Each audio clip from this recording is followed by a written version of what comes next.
welcome back to another video. And today we're reading one big, no pun intended, Bigfoot story.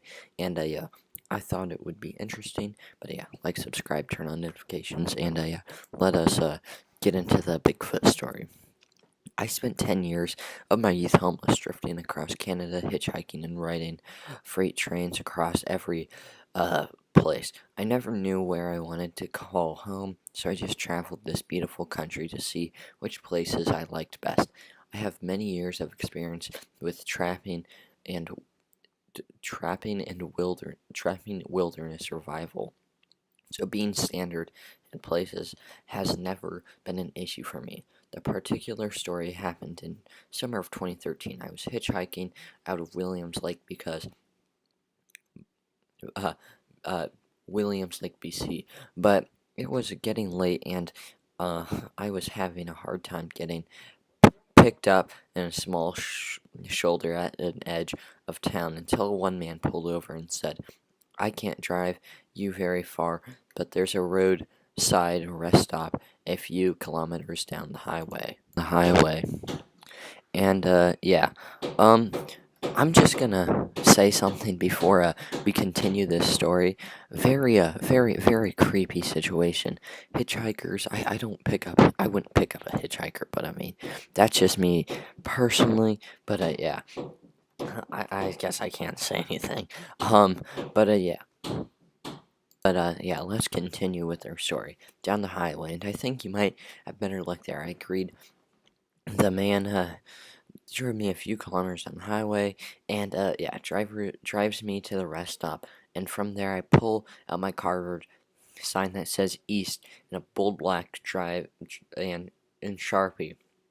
I stood there for a couple of hours to no avail until it finally got dark and ambiguously, your chances of being picked up at night are very slim. I decided to hike off in the woods and set off a tarp and a sleeping bag. My plan was to sleep through the night, and in the morning I would walk back to the highway and try again. So there I go, flashlight in hand, walking into the bush off the highway. I have always had a hard time sleeping with trucks and big rigs, so I hiked about 200 to 250 meters into a bush off the highway so that some of the sound and traffic wouldn't be deafening, and I set up my tarp in an A-frame kind of a pattern area between two trees. So basically his little campsite's between two trees, over a tight line of paracord and pinned down with tent legs. There'd been my go-ahead shelter for many years. It's around 11 p.m.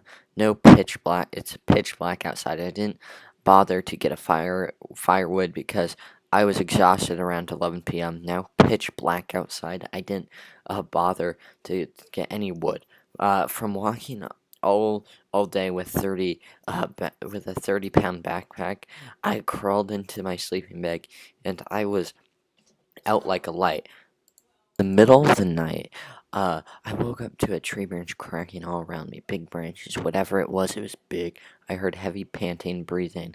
But the scary part was that it was human breathing, and very close, right outside my tarp. I thought it might have been a bear, but it was human-like breathing, and it was also super unlikely. It would be anywhere deliberate, trying to mess with me. And there were no cars parked at the roadside, turning parking lots earlier in the night. When I returned into the woods, I am positive nobody saw me. I was paralyzed with fear, laying perfectly still, holding my knife, my flashlight turned off. Then, the next thing I know, a huge log gets thrown at my little building. Collapses my tent, and I knew I was screwed at that moment. The entire tarp fell off me. Screaming as loud as I could, I climbed out with my knife. It lit flashlight, and whatever it was ran off into the bushes. I never got a good view, but whatever it was very tall bushes being rattled and took off. Then I looked at a long got thrown at me. I was away, I missed by my head. It was missed by my head by a few inches, pinned at my tarp, it into the dirt below. It was about 8 feet long, maybe 10 in diameter. It would have killed me. I built a fire using whatever sticks were laying out around the small clearing where I had camped and kept looking all directions with my flashlight and was terrified. I figured it had a fire might ward off, looking all directions with my flashlight, and I was terrified. Figured it ran off. Whatever it was, just got a closer encounter with it, and at any rate, I had no intention in staying long. I took apart my shelter, rolled it up, packed everything, and get the hell out of there. It took some serious muscle to move the log and get my tarp unstuck. Once I was packed up, I walked back onto the highway, waited until someone picked me up, and felt safer there. Whatever threw the log was no bear, and I know it was a human. It couldn't be a human. Well, whatever it is, I was scared that night. Thank you guys for watching. Leave a like, subscribe, turn on notifications. Sorry for the background noise. We're working on my house, and yeah, that's very annoying. But yeah, thank you guys for watching. Subscribe, and follow me on Twitter. Welcome back to another video, and today we're talking about near-death experiences. And these are Reddit stories, and yeah, there's a lot of them, so I'm gonna tell as many as I can. And yeah, let's get into the video. Follow me on Twitch, subscribe to the main channel, subscribe here, and yeah, let's get into it. Alright, so our first story is about a 19-year-old girl. I was diagnosed with Crohn's disease about 2.5 years ago. A little over a year ago, my intestines burst out of my body, began to give up. When I was being transported from hospital to hospital, the next it was an experience I will never forget. Alright, so, the next story is, my body started to give up. Like I said, the craziest part about it, was that I didn't even care. Knew by the look on the doctor's face and my crying parents that things weren't good. But at the time, I just wanted to go to sleep. I had been through so much pain that my body started to go into a dreamlike state. When I did come to remind me of tripping on shrooms, everything seemed so surreal, and I felt warm and comfortable.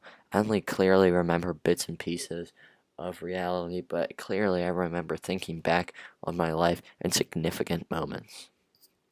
That was story number 2.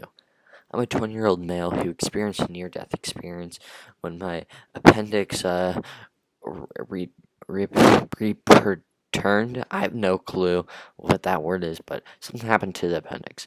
Yours sounds worse, though. I was home alone at 4 a.m. and my appendix exploded from accurate appendix. My ambulance membership has expired, and I gone septic by the time I walked to the hospital because taxi drivers said I was too sick, and they didn't want me dying in the cab. On the plus side, I really got first care of projectile vomiting blood on a tringe nurse. My pain only lasted about 2 hours, so yeah, got off light other than, which feels like you got ice in your veins and liquid magma in your brain. It's been pretty good, so it makes a pretty good story when drinking, though. And yeah, the next story I'm picking to pretty much is we'll do 2 more stories, okay? A week before this, I had surgery where they removed my, I don't know what this is. I'm gonna look it up, alright? I'm gonna look it up real quick and see. Alright, the word's ilium, and, yeah.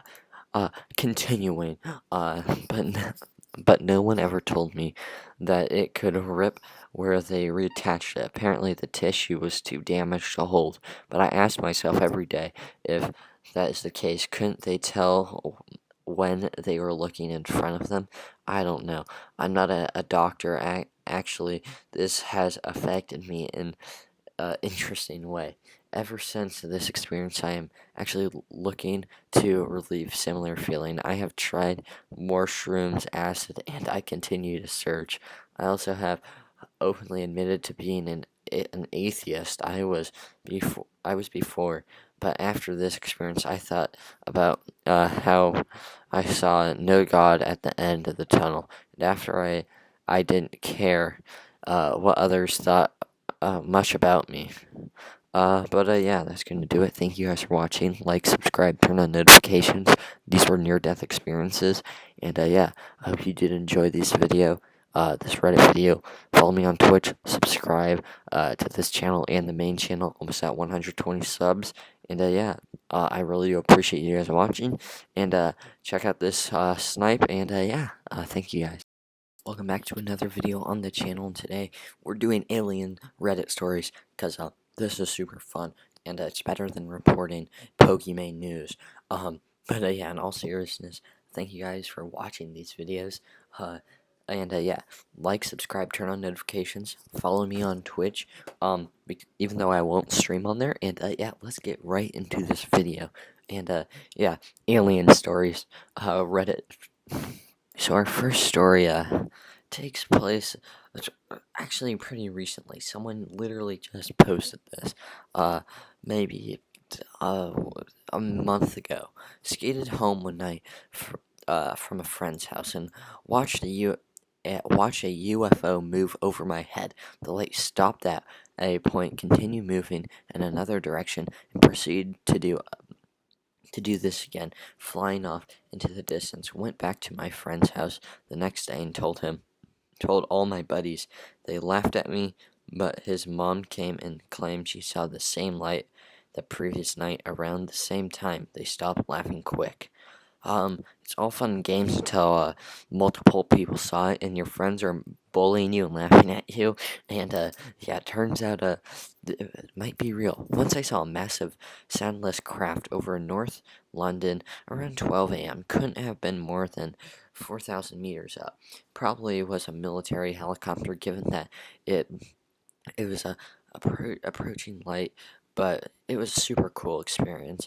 If you live near a military base, like uh, near a military base, I imagine the types of encounters increase. Also, during air shows times, there will be plenty of odd sounds and shapes in the sky. That wasn't really an alien story, but I'm just going off this Reddit, and know what? I'm counting it because yeah, I don't know. You never know. It could have been an alien breaking out of Area 51, even though Area 51 isn't even there. Yeah. Let's try to find. I'm gonna try to find more, and yeah. Know what? We'll try to one. Once I once I saw almost the entire night sky light up green, and the radio station immediately went silent out for a good few minutes. And while driving, that was about as close as I got. One time when I was jogging, I saw of those three alien toys, uh, whatever you want to call them, holding a giant dong that someone had taped to the hand of a bench. That's not an alien story, but it's pretty hilarious. Yeah. Let's get into the next story. Sorry, if that wasn't an alien story. They're hard to find on here for some reason because the subreddit is very annoying. Yeah. Let me try to find one more good story for you guys, and know what? Maybe we can actually appreciate it. I don't know if this will qualify, but a woman named uh, uh, we'll call her Emily, ran for a mayor here in London for elections, with one of her campaigns being that the reason aliens have not visited Earth was due to them having a proper place on land, and that if she was elected, she would build a dedicated land platform. I mean, that sounds like something Florida would do, not London, but I don't know. Maybe that's just me. No offense to people from Florida. But yeah, like, subscribe, turn on notifications, sub to the main channel because we're almost at 120 subscribers. And yeah, thank you guys for watching these Reddit videos. I love making them. And yeah, see you in the next one.